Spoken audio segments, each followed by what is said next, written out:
नमस्ते, स्वागत है आप सभी का हमारे चैनल जीत की पाठशाला पर। आज हम पढ़ेंगे 2.08 साइमन कमीशन, जो कि एक मुख्य पार्ट है इंडियन हिस्ट्री का। तो चलिए शुरू करते हैं।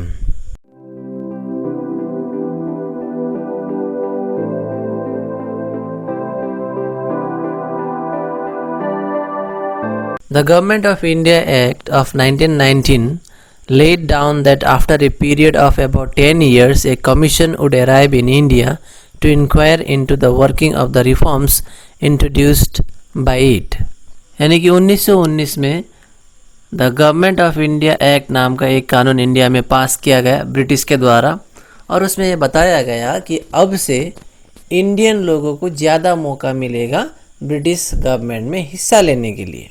और साथ ही ये भी कहा गया कि ठीक आज से 10 साल के बाद में इंग्लैंड से एक कमीशन आएगा, यानी कि एक कमेटी आएगा यह जानने के लिए कि 1919 में जो सरकार ने नियम बनाए थे गवर्नमेंट ऑफ इंडिया एक्ट 1919 के अनुसार, वह सही तरीक़ा से चल रहा है या नहीं, या फिर उसमें कुछ चेंजेस करने का ज़रूरत है कि नहीं, उसको जानने के लिए 10 सालों के बाद में ब्रिटिश गवर्नमेंट एक कमेटी को इंडिया में भेजेगी।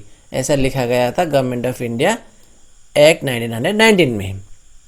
Accordingly, 1928 a commission of 7 members under the leadership of Sir John Simon reached India। यानी कि 1919 के अनुसार 1928 में ब्रिटिश ने क्या किया, एक कमीशन को यानी कि एक कमेटी को भेजा। वो कमेटी में कुल 7 लोग थे और उस कमेटी के जो लीडर थे उनका नाम था सर जॉन साइमन।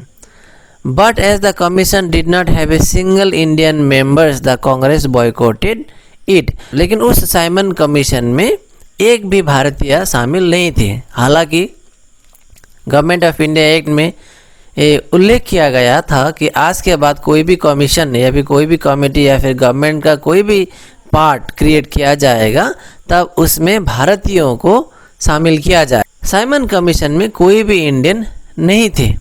कुल मिला के 7 लोग थे और साथ ही इंग्लैंड के लोग थे, जिसके चलते क्या हुआ, कांग्रेस ने साइमन कमीशन का विरोध किया यानी कि बॉयकॉट किया।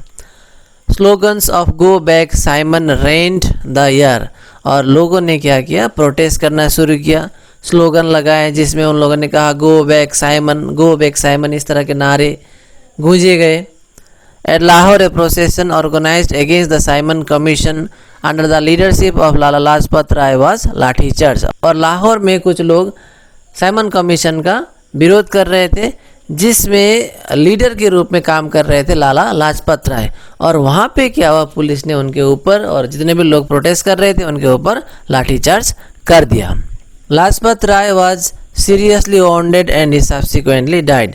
और उस लाठी चार्ज में लाला लाजपत राय बुरी तरीक़े से घायल हुए और कुछ दिनों के बाद वो मर गए। कुछ दिनों के बाद उनका देहांत हो गया। डिमांड फॉर कंप्लीट इंडिपेंडेंस और पूर्ण स्वराज, और उसके बाद डिमांड स्टार्ट हुआ इंडिया में कि हमें अब कंप्लीट इंडिपेंडेंस चाहिए, पूर्ण स्वराज चाहिए। यानी कि पूर्ण मीन्स कंप्लीट हुआ, स्वराज मतलब अपने आप को रूल करना है, यानी कि कंप्लीट सेल्फ रूल चाहिए। ऐसा भारतीय लोगों ने डिमांड करना शुरू किया। In 1929, the Lahore session of the Congress under the presidency of Pandit Jawaharlal Nehru declared complete independence as the chief goal of the Indians।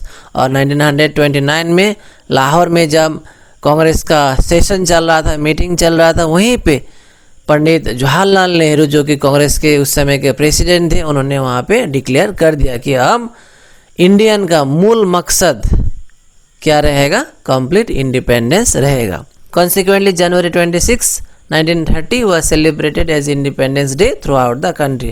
हमें पता है कि देश आज़ाद हुआ 1947 में, 15 अगस्त 1947 में, लेकिन उससे पहले यानी कि 26 जनवरी 1930 से ही देश में इंडिपेंडेंस डे मनाया जाता था। इसलिए आपको मालूम होगा कि कॉन्स्टिट्यूशन मिला हमें 26 नवंबर 1949 को, लेकिन हम लोगों ने उसको लागू किया 26 जनवरी 1950 को, क्योंकि 26 जनवरी जो था पहले से हम लोग इंडिपेंडेंस डे उसको ऑब्जर्व कर रहे थे देश में।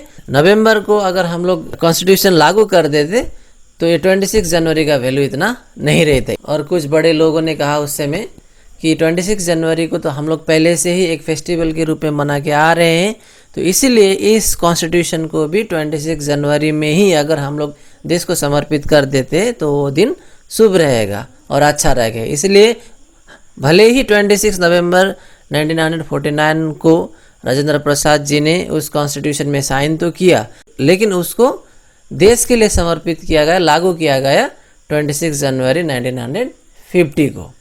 That's why we say that although it was completed on 26 November 1949, but the constitution came into force on 26 January 1950 onwards, because the date 26 January was a perfect date for the Indians to give that constitution to the Indians. और आशा करते हैं कि आपको ये video समझ में आया होगा।